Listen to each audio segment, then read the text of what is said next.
Abakyala b'eddunya munnaye bazibu onyiiga n'obula kunyiigulukusa onyiiga naga nti nyiiga twalaba dda abanyiiga ogenda okunyiiga munnange onyiigulukuka wekka nga weesimire tewali akugambye naye omukyala omukkiriza ateeka okumanya bbaawe nga bw'olaba omukyala ayitibwa Ummu Salama mukyala wa Nabbi Muhammad bwe baali mu Sulhu Hudaybiya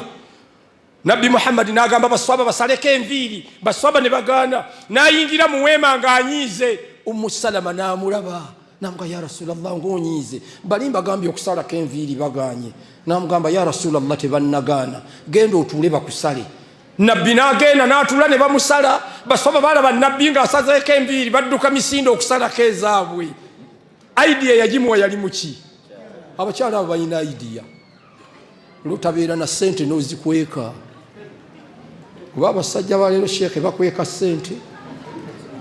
ate abakyala abo mubalaba mulimu bye bamanyi nti taata gundi bw'atalya mmere omanya sente mweziri ate lwagiridde lagimala omanya nti kati kamukuba abaddu ba Allah balungi beera kalaadi naye osangayo omusajja ng'afunye sente n'omulyango tagukonkona olw'essente z'alina omukono gubeera mu nsaba ayimba kayimba sala abayi mugulirewo taata wamwaze tannajja yazze dda bagenda okugira ku mwango ngazze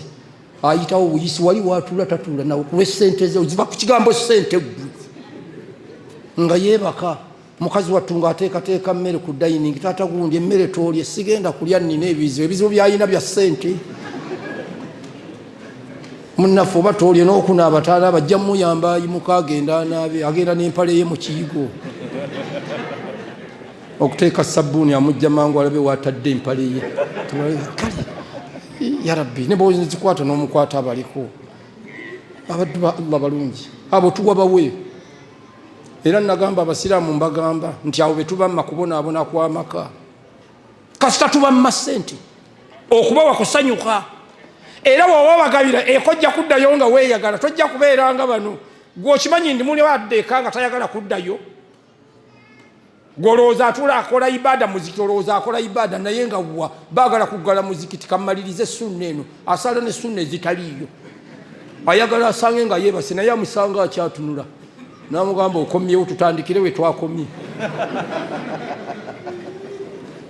kusaba Mungu atukingiriza embeera eyo.